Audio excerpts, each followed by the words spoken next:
First contact and betrayal. The stars had always called to humanity.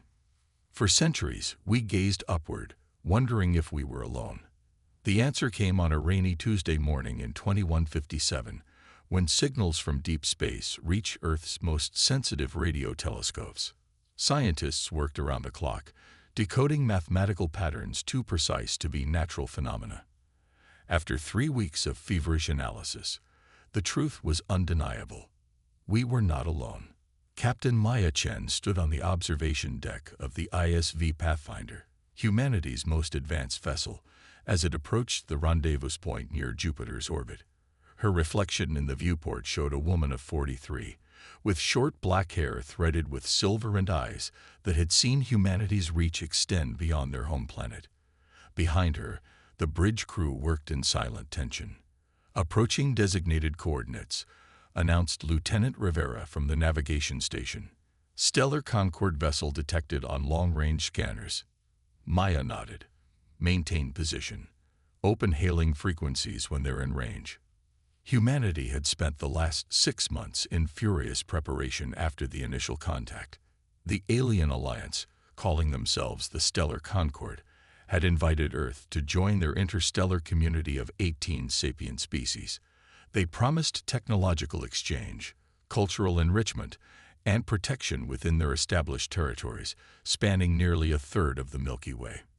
The alien ship emerged from what appeared to be a ripple in space, their faster-than-light technology making humanity's ion drives look like stone wheels by comparison.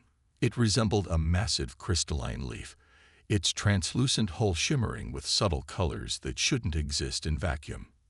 "They're hailing us, Captain," said Communications Officer Takeda.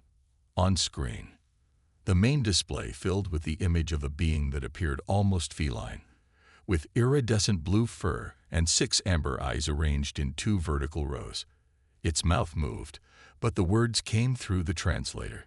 "Greetings, representatives of Earth. I am High Ambassador Vrel of the Vexari, speaking on behalf of the Stellar Concord. We welcome humanity to the greater galactic community." Maya stepped forward. "Ambassador Vrel, I am Captain Maya Chen of the International Space Vessel Pathfinder. On behalf of the United Earth Government, we are honored by your invitation." The first meeting lasted 6 hours. The Vexari weren't alone. The transmission showed representatives from 5 other species: the crystalline Folians, the gaseous Meroxy, the insectoid Zoref, the aquatic Negulans, and the plant-like Phylosians. They explained the structure of the Concord, its laws, and the technologies they were willing to share.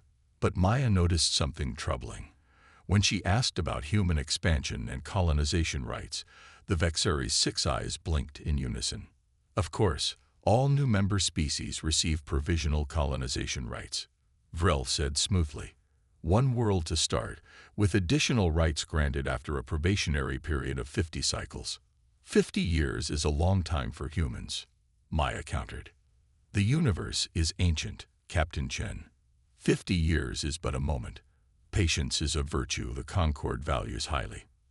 When the transmission ended, Maya turned to Dr. Elias Okafor, the mission's xenoanthropologist. "What's your read?" Elias stroked his beard thoughtfully. "They're hiding something. Did you notice how the other species deferred to the Vexari? I'm guessing they're the dominant force in this Concord. And they seemed concerned about us. Why would they be concerned? Their technology is centuries beyond ours." "Perhaps that's precisely why, Captain. We've gone from horse-drawn carriages to space stations in 3 centuries. They might be wondering what we'll do with their technology in just a few decades." Maya's unease grew over the next 2 years as humanity integrated into the Concord. Earth's scientists worked alongside alien counterparts, adapting Concord technologies to human needs.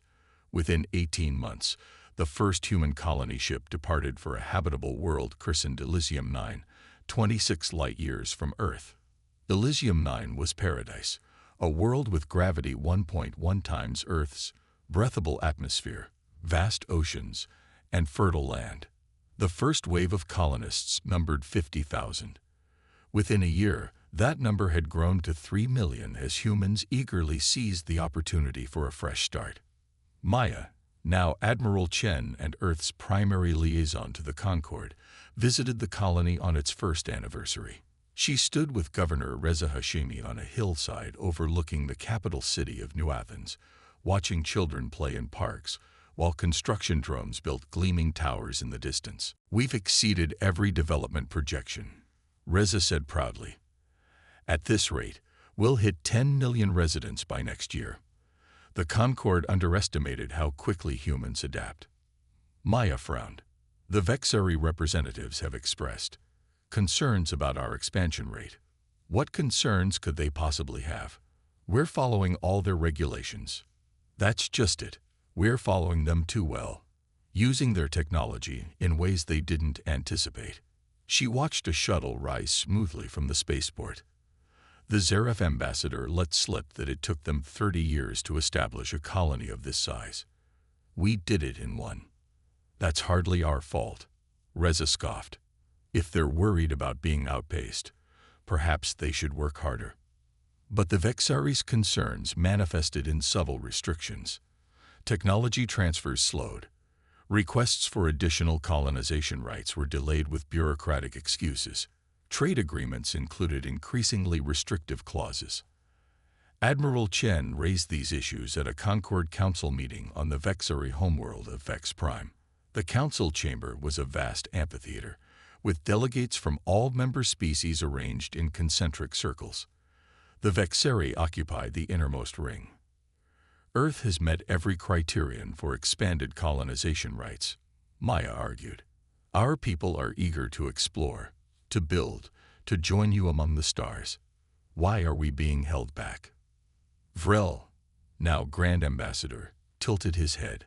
"Admiral Chen, the Concorde has existed for 10,000 years through careful, measured growth. Your species is impetuous. You advance too quickly, adapt too readily. Such rapid development must be controlled to ensure stability."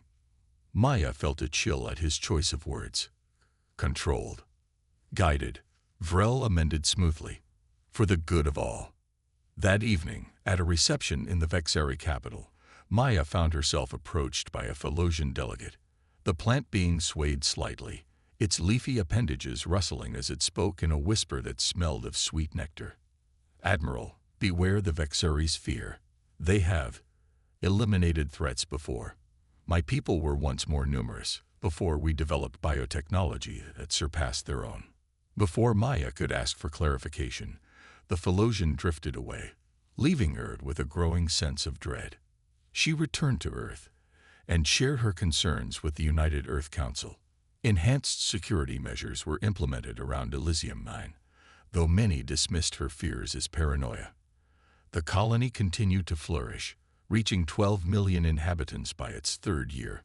The attack came without warning. Maya was attending a security briefing in Geneva when the emergency transmission arrived from Elysium Mine. Governor Hashimi's face appeared on screen, his features distorted by panic. "We're under attack. Unknown ships in orbit. They're deploying some kind of." The transmission dissolved into static as the room erupted into chaos. Every attempt to reestablish contact failed.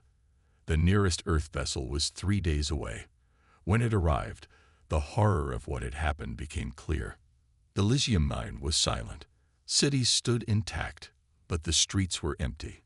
12 million people gone. Not a single body remained. Just empty homes, abandoned vehicles, and meals left half-eaten on tables. Environmental sensors detected traces of an unknown particle that had saturated the atmosphere and then dissipated. The evidence was circumstantial but damning. The attack bore the hallmarks of Vexari quantum dissolution technology. A weapon they had claimed was purely theoretical in prior scientific exchanges. Humanity's grief transformed into white-hot rage. The United Earth government demanded an emergency session of the Concorde Council. Admiral Chen, her face a mask of cold fury, presented the evidence. 12 million humans, civilians, children, annihilated without provocation or warning. She concluded, "Earth demands justice. The council chamber erupted in whispers and clicks and electronic hums as the species communicated among themselves. Finally, after hours of deliberation, Grand Ambassador Vrel addressed the chamber. "The Concord expresses its deepest regrets for this tragedy," he began. "However, the evidence presented is insufficient to attribute responsibility to any Concord member. We will form an investigative committee to study the incident over the next 5 cycles." 5 years. Maya's voice cut through the chamber like a blade. 12 million of my people are dead, and you offer us a committee.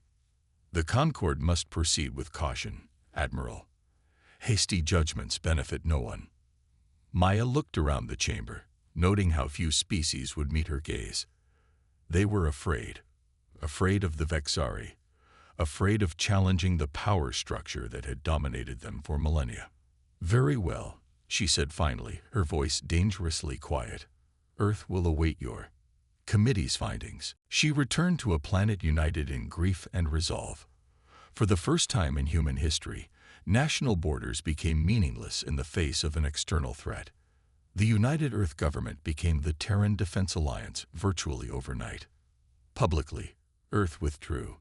Diplomatic missions were recalled. Trade with the Concord dwindled to a trickle. To all appearances, humanity had turned inward, licking its wounds. The Vexari were pleased. They had eliminated a potential threat while maintaining plausible deniability. The humans would remain safely contained in their corner of the galaxy, their ambitions checked by fear. It was the greatest miscalculation in galactic history, because while Earth appeared to retreat, it was instead preparing. In secret facilities across the solar system, humanity's greatest minds worked with single-minded purpose. They no longer sought to merely adapt Concord technology. They intended to surpass it, and they would do so not in 50 years, but in 5. The galaxy had yet to learn what humans were truly capable of when united by grief and rage. But they would soon find out. Vengeance of the Forgotten. 5 years passed in eerie silence from Earth. The Vexari monitored human space travel, noting with satisfaction the apparent cessation of expansion efforts. Ships rarely ventured beyond Mars, and communication with the Concord was minimal, just enough to maintain the pretense of continued membership. "They have accepted their place," Grand Ambassador Vrel told the Vexari High Council. The lesson of Elysium 9 was learned. Security Minister Krex was less certain. "Their withdrawal is too complete, too coordinated. I recommend continued surveillance." With what purpose? Vrel dismissed the concern with a wave of his 6-fingered hand. "Their technology is primitive. We monitor all quantum communications. They pose no threat." On Earth, in a facility carved deep beneath the Antarctic ice, Commander Darian Ellis stood before the assembled leaders of the Terran Defense Alliance. At 42, he was humanity's most decorated naval officer, his dark skin bearing scars from the rescue mission to Elysium 9. The holographic display behind him showed the Vexari home system in precise detail. "Operation Nemesis is ready," he stated, his deep voice filling the chamber. "Our fleet is positioned. Our allies are prepared. We await your command." President Sarah Oko, her face lined with the weight of 5 years of secret preparation, looked around at the assembled representatives. "Are we resolved?" One by one, they nodded. Earth's response to genocide would begin not with a declaration, but with action. "Commence the operation," she ordered. Darian's hand moved to the quantum communicator on his wrist, technology that should have been impossible according to what the Concord had shared with humanity. But the Vexari had underestimated human ingenuity and determination. In the void between stars, invisible to Concord detection systems, 300 ships of the Terran fleet activated their drives. These weren't the bulky, obvious vessels that Earth had allowed the Concord to observe. These ships were sleek predators, incorporating human innovations that had taken Concord baseline technology in directions the aliens had never imagined. The first target was Outpost Nexus 7, a Vexari military installation on the edge of their territory. The station's commander, Drex, was reviewing routine security reports when alarms suddenly blared. "What's happening?" he demanded. "Unknown vessels," his security officer stammered. They just appeared, sir. No jump signature, no warp distortion. Impossible. All ships leave transition signatures. These didn't. On the command deck of the TDF Retribution, Commander Ellis watched as the target came into view. Phase 1 complete. They didn't detect our approach. Phase 2, neutralize communications. Lieutenant Commander Amara Singh, his tactical officer, activated the quantum disruption field, a technology Earth had developed by reverse engineering and fundamentally reimagining Concorde communication systems. Disruption field active. They're isolated. All ships, weapons free. Target their defense systems only. The Terran fleet fired in perfect synchronization, but instead of conventional weapons, they deployed quantum frequency inverters, devices that specifically targeted the unique atomic frequency of Vexari technology, causing it to decohere at the molecular level. On Nexus 7, Drex watched in horror as his station's defenses simply disintegrated, weapons turning to dust without harming the underlying structures. "Boarding teams, deploy," Ellis ordered. Terran Marines, their exosuits enhanced with neural interfaces that accelerated reaction times tenfold, breached the station. The Vexari defenders, accustomed to their technological superiority, found themselves outmatched by humans who moved with impossible speed and precision. Within 30 minutes, Nexus 7 had fallen without a single casualty on either side. The Vexari personnel were secured, and Earth's technicians began extracting data from the station's systems. This same scene played out simultaneously across 27 Vexari outposts. By the time the first distress call reached Vex Prime, Earth controlled every Vexari military installation in the outer territories. On Vex Prime, the High Council convened an emergency session. "How is this possible?" Vril demanded, his fur bristling with agitation. "The humans were contained." "Apparently not," Krex replied grimly. "Reports indicate they've developed technology we believe to be theoretical. Quantum phasing drives, molecular decohesion weapons, neural acceleration interfaces. That's impossible. Such developments would take centuries. Unless, spoke up Science Minister Rix, they approached the concepts from completely different paradigms. We've always assumed there's one path of technological development. What if the humans found another? Before Vril could respond, a human face appeared on the council chamber's main display. Commander Darian Ellis. "People of Vex Prime," he began, his voice calm and measured. "I speak on behalf of the 12 million humans erased from existence on Elysium 9. Your government believed it could commit genocide without consequences. Today, that belief ends." Vril stepped forward. "This is an act of war. The Concorde will do nothing," Ellis interrupted. "While we've been securing your military outposts, other Terran forces have been meeting with the species you've subjugated for millennia. The Phylosians, the Negulans, the Zeref. They've all shared their grievances with us, and they've shared their knowledge." Vril's 6 eyes widened in shock. "We've taken control of your defense grid," Ellis continued. "Your communications network, your orbital platforms. We did this without taking the single life, something you didn't afford the people of Elysium 9. "What do you want?" Krex asked, stepping in front of Vril. "Justice, the immediate dissolution of the current Concorde leadership, a tribunal to try those responsible for the Elysium 9 genocide, and a new compact between species based on equality, not dominance." Lyrix moved closer to the screen. "And if we refuse?" "We have no desire for further bloodshed," Ellis replied. "But make no mistake, Earth is prepared to do whatever necessary to ensure justice is served. You have 6 hours to respond." The transmission ended, leaving the council in stunned silence. "This is absurd," Vril finally sputtered. "They cannot possibly control our entire defense network." "Actually," Lyrix said, reviewing data on her terminal, "they do. Our systems are responding to external commands. Our fleet is being locked down in their docks, and there are reports of protests in 17 major cities as the humans broadcast evidence of our past actions to the public. Activate the Terminus Protocol, Vrel ordered. If we cannot have our empire, no one will. Krex looked horrified. The Terminus would kill billions, including our own people. It's the only way to eliminate the human threat once and for all. But when Vrel attempted to enter the authorization code, nothing happened. The terminal remained inactive. Your override codes have been neutralized, came Ellis's voice as his image reappeared. And we've located and secured all 9 of your doomsday devices. Did you really think we wouldn't anticipate this response? Across Vexari space, the situation repeated itself. Every attempt at resistance was met with precise, overwhelming technological superiority.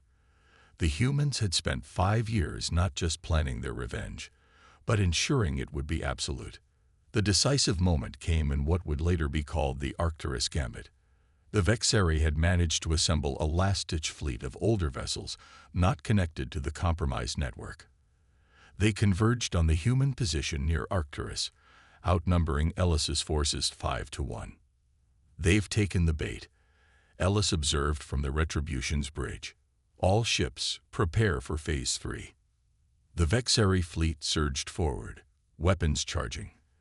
Their commander, Admiral Zex, allowed himself a moment of satisfaction. The humans overreached. Their ships cannot withstand this assault. But as the Vexari opened fire, something unprecedented happened. The energy beams passed through the human vessels as if they weren't there. Holograms, Zex realized with horror. But where are the real? His question was answered as 200 Terran ships phased into existence behind and within the Vexari formation. They had been there all along, using quantum displacement technology to exist slightly out of phase with normal spacetime, invisible and untouchable until the moment they chose to engage. The battle was over in minutes. The Vexari fleet, caught completely unprepared, surrendered after their weapons and propulsion systems were neutralized by targeted molecular decohesion beams. On Vex Prime, Vrel watched the real-time reports of the defeat with disbelief.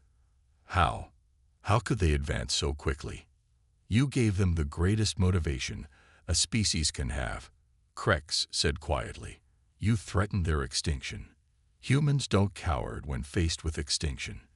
They innovate. They unite. They overcome. And we taught them that mercy is weakness. 2 days later, the Vexari High Council surrendered unconditionally. Ambassador Vrel and 12 other officials deemed responsible for the Elysium 9 massacre were handed over to a tribunal consisting of representatives from Earth and the formerly subjugated species of the Concord. Commander Ellis stood with Admiral Chen in the observation deck of the Retribution, watching as ships from a dozen species, former vassals of the Vexari, arrived at Earth for the first summit of what would become the Galactic Federation. Was it worth it? Ellis asked quietly. All the secrecy, the years of preparation, the resources we poured into this operation. Maya's eyes remained fixed on the distant stars. Justice for 12 million doesn't bring them back. But what we've done ensures it won't happen again. Not to us. Not to anyone. She turned to him, her expression softening slightly. The Vexari thought they were teaching us to fear them. Instead, they taught the entire galaxy to fear what happens when you harm humanity. Earth emerged from the conflict not as conquerors, but as liberators. The technology developed for war was repurposed for exploration and advancement. The alliances forged in resistance became partnerships in progress, and humanity, once dismissed as an upstart species unworthy of true respect, became the cornerstone of a new galactic order. The lesson spread through the stars like ripples in a cosmic pond. A single war crime against humanity had indeed doomed an empire, but from those ashes rose something better. A galaxy where power came with responsibility, where innovation was celebrated rather than feared, and where justice was not merely a concept but a promise. And it had all begun with a single terrible mistake, underestimating what humans would do when pushed too far.